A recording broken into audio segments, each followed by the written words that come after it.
What's up, everyone? Andy here with the Heartland Institute, bringing you more from climaterealism.com. So today we're going to talk about the claim that you always hear that climate change is threatening coral reefs across the globe, and usually they talk about the Great Barrier Reef. But before I get into it, I actually want to say, this issue matters to me. I'm a big scuba diver. I briefly lived in Fiji, working for marine biologists as a shark diver.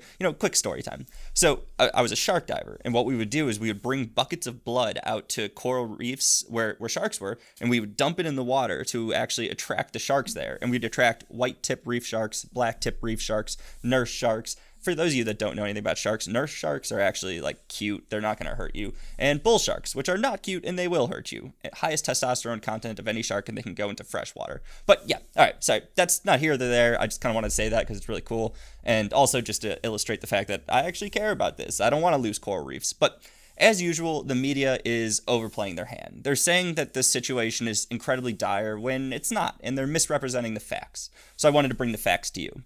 So we're going to talk about a study that came from the International Union for the Conservation of Nature, the IUCN, which is tough to say. And The Guardian, the Associated Press, and other news outlets reported about it.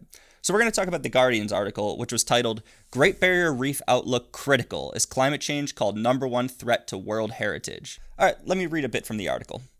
The conservation outlook for the Great Barrier Reef has worsened from significant concern to critical, the most urgent status under the IUCN system, writes The Guardian.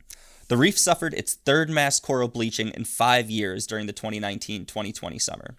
Okay, so first, The Guardian makes it sound like the entire Great Barrier Reef was dealing with bleaching. That's not true. It was 22% of it.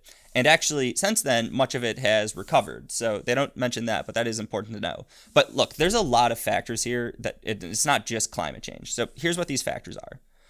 Inappropriate commercial fishing, terrestrial runoff from farms, and urban developments along the coast. I mean, you get sediment runoff, you get pesticides from farms, and even sunscreen's a factor. Look, there's a lot of factors here.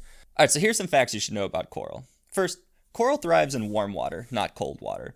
So as the Earth is modestly warmed, we've actually found that coral has expanded its range poleward while continuing to thrive near the equator. Now, second, over the last 40 million years, coral reefs have adapted to often abrupt and significant changes in temperature, and it has survived. More, coral has thrived during periods where ocean temperatures were quite a bit higher than today, which is very important because they'll say that, the warming oceans are completely threatening coral, and that's not true. And studies show that coral can and does adapt to gradual long-term pace of current warming. So it will be okay. But look, here's my issue with all of this. I think there are environmental concerns out there. I mentioned some of them earlier. Runoff from farms, sunscreens, urban development, other things that actually threatens coral. Climate alarmists, they don't focus on that. They hyper-focus on one thing, and that's carbon dioxide and human-induced climate change. So they ignore the actual environmental concerns that I just listed and just focus on this one thing, which isn't a huge concern. And it's like looking at one section of the pie, a very small section, and just avoiding the rest of it. As I said earlier, I actually care about this issue. This issue is important to me, and I do think there are issues out there that threatens coral. It's just not the one they're focusing on. So I really wish that maybe some people would look at this and be like, oh, hey, he's not just saying everything's fine. He's saying, there are some issues out there. It's just not what we focus on. I don't think that'll happen, but we'll see. But either way, I just wanted to bring this all to you. It's Andy with the Heartland Institute. Peace.